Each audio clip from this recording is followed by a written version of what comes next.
যদি প্রথম থেকে সব কিছু ভিডিওগুলো করতে স্বয়ং মা লক্ষ্মী গিয়ে আর কি প্রসাদ উঠিয়ে খেলো। তো যাই হোক, দেখো যেভাবে যেটুকু যা পেরেছি আয়োজন করেছি। হ্যালো এভরিওয়ান, কেমন আছো তোমরা সবাই? আশা করছি সবাই খুব ভালো আছো। দাঁড়াও, আগে একটা কথা বলি। এই যে ভিডিওর প্রথম 34 সেকেন্ড না, এই অংশটুকু তোমরা প্লিজ একটু আমাকে কম্প্রোমাইজ করে নাও। কারণ এক তো ভিডিওটা রাতে করা হয়েছিল, আর তার উপর ফ্রন্ট ক্যামেরা দিয়ে। আর দেখে তো বুঝতেই পারছো ভিডিওটা কতটাই একদম অস্পষ্ট এসেছে, একদমই ক্লিয়ার নেই। ফ্রন্ট ক্যামেরা দিয়ে করা তো, যে কারণে এরকমটা হয়েছে।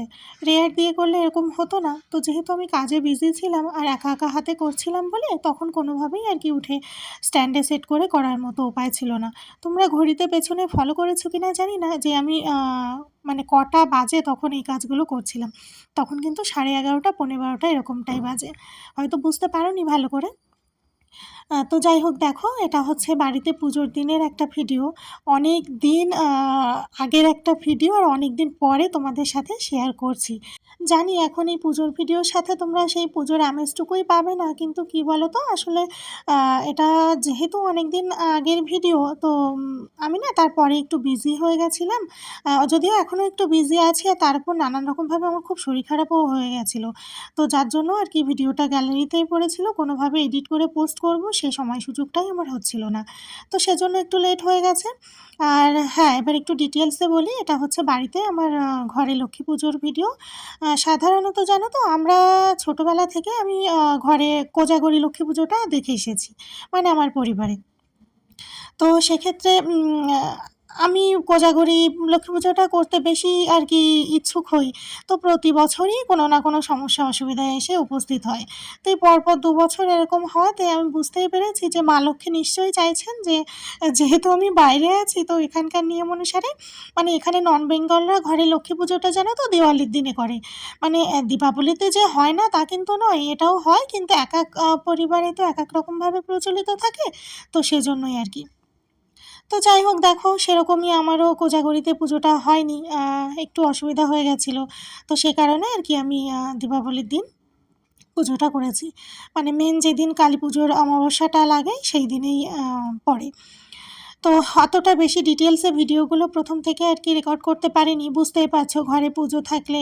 আর তারপর আমি যে কটা পুজোর ভিডিও তোমাদের সাথে শেয়ার করেছি, হয়তো প্রত্যেক ভিডিওতেই একই কথা বলা হয়ে যায় যে একা হাতে। হ্যাঁ, সত্যিই তো একা হাতে কী করবো বলো? বরের অফিস থাকে।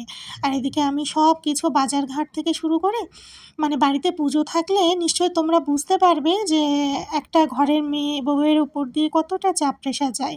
তবুও লক্ষ্মী পুজোটা না, মানে আমার কাছে মনে হয় যেন একটা ইমোশন, আবেগ, মানে সারা বছর আমি অপেক্ষা করে থাকি। আর যেহেতু আমার ঘরে গোপাল আছে আর তার জন্মদিন, মানে এই দুটো পুজো আমার কাছে মনে হয় যেন আমার কাছে বছরের দুটো সেরা উৎসবের মতো। মানে ১ বছর করে যায় আর আমি পরের দিন থেকে দিন গুনতে শুরু করি সামনের বছর আবার কখন কবে আসবে। তার একটা প্রস্তুতি আমার মনে, মনে চলতে থাকে এরকম। তো একেক বাড়িতে একেক ফ্যামিলিতে একেক রকম আর কি পুজোর সেভাবে প্রচলন আছে নিশ্চয়ই। তো সেই কারণে আর কি খুব ইচ্ছা করে মন থেকে। এটা করব, ওটা করব, এভাবে করব। সেইজন্য করতে, করতে বেশ একটু বড়সড়ই হয়ে যায়। তো দেখো আমি আর অতটা বেশি ডিটেইলসে যেহেতু ভিডিও করতে পারিনি, ওইজন্য সেভাবে কিছু দেখাতেও পারিনি। যেভাবে যেটুকু যা গুছিয়েছি পেরেছি সেই মতো আর কি পুজো তো করে নিয়েছি। পুজোর ভিডিও আর ডিটেইলসে কিছু দেখানো থাকে না। যদি প্রথম থেকে সব কিছু ভিডিওগুলো করতে পারতাম তাহলে তোমাদেরও হয়তো একটু ভিডিওটা দেখতে ভালো লাগতো। তোমরা দেখলে খেয়াল করে আমি পুজো করে উঠতেই একটু ঘরে গিয়ে দাঁড়িয়েছি, যেমনটা নরমালি আমরা করে থাকি। পুজো করে উঠে একটু ভগবানকে আলাদাভাবে সেবা করার টাইম দেওয়া উচিত বা দিতে হয়। এদিকে আমি পুজো করে উঠতেই আর কি অনেক সময় ধরে করেছি, তো আমার একটু কোমরে ব্যথা করছিল। মানে ১-১.৫ ঘন্টা সময় লেগে গেছে। পুরো পাঁচালি পড়েছি, অষ্টোত্তর শতনাম পড়েছি মা লক্ষ্মীর। ঘরোয়া পুজো যেভাবে হয় আর কি ওভাবে আমি করছিলাম, আর তার পরপরই উঠে স্বয়ং মা লক্ষ্মী গিয়ে আর কি প্রসাদ উঠিয়ে খেলো। তো যাই হোক, দেখো যেভাবে যেটুকু যা পেরেছি আয়োজন করেছি। আলপনা থেকে শুরু করে সব কিছু একা হাতে করার কমপ্লিট করার চেষ্টা করেছি। তোমাদের কেমন লাগলো কমেন্টে জানিও।